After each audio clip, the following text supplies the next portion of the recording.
Hey, look, that was like 12. I was like 9, 10. Okay, so look, I was asking, most whiskey now I know goes into the barrel at a specific proof. Yeah. So in this case, you said this is who? Jim Beam? Jim Beam. So Jim Beam goes in at what proof? Because this got proof down. 125. Oh, so you get proof down to 110. Well, yeah, it got proof down to 110, but just because it went in at 125 doesn't mean It can go up or down. It fluctuates.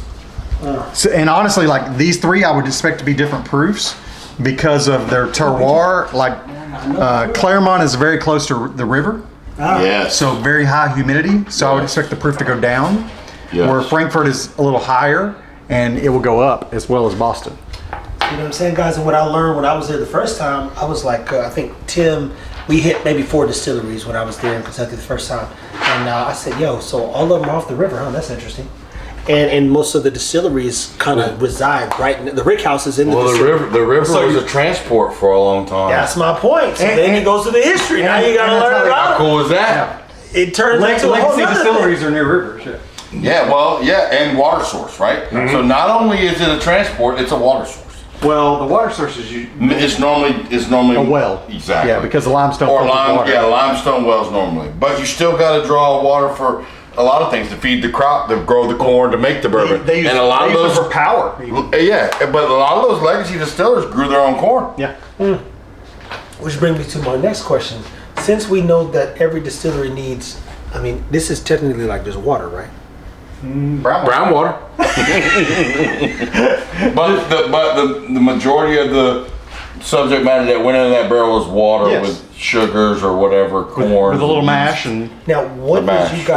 are you guys' favorite, I guess, whiskey companies and their, I guess, proof points? Like, what's, you don't know if I'm asking the right question, but you know, hey, this goes I with get it. this, I get this, and what is that? Like, so my favorite distillery is Michter's. And that's because Michter's does everything the hard way. They do not go in the barrel at 125. They go in the barrel at 109, 110. Very low proof. And they are the fullest flavor whiskey you can get at a low proof. And that's why I like Michter's, because it's so different. A lot of distilleries, Buffalo Trace, Jim Beam, all those guys go in at 125.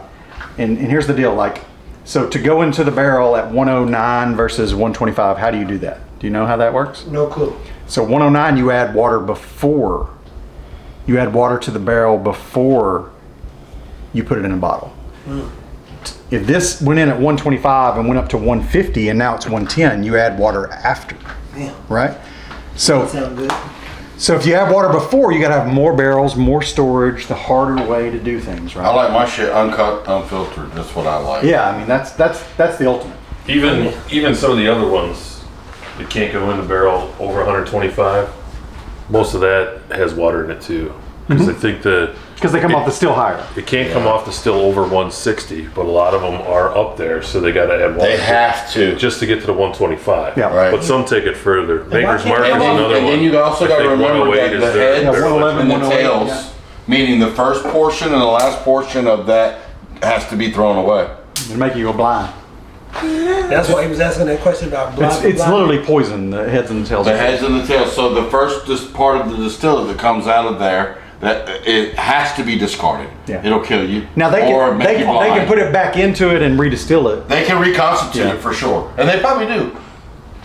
But yeah, I didn't know whiskey had a death note to it. Oh, yeah. well, it's poison. You ever had bad moonshine? You ever had moonshine? Y'all had a little moonshine. I had like a sweet. We need some white lightning. I got one. that. Let's bring a little white lightning. I'm from a next place called Sugar Hill. I'll take a pint. It comes in gallons, but I can pour it. I'll take a gallon. I'll split a gallon with you. Okay. Holy hell. You want white or flavored? White. Okay. Look, I mean, I like flavor too. It depends what they're gonna flavor it We with. call this sugar shine where I'm from. sugar shine. Yeah. Not moonshine. All right. It's sugar, but they can flavor it. Yeah, they can flavor it. But guys, that goes back to asking the right questions, because when we Strawberry. asked Amin when we were up there and he gave us perspective, he is very good at history. Oh, meme's great. I mean, super good with information. Not too good at organization, but We don't get into that. He acted like he was there. hey, I heard enough. Look, we go figure it out. But for a fact, in the next video, we're gonna get into this Evan Williams. Oh. Damn, I'm still on this Hardin. I like this one. Dude, Have you got to Frankfurt? Haven't got to that one yet. Sheesh.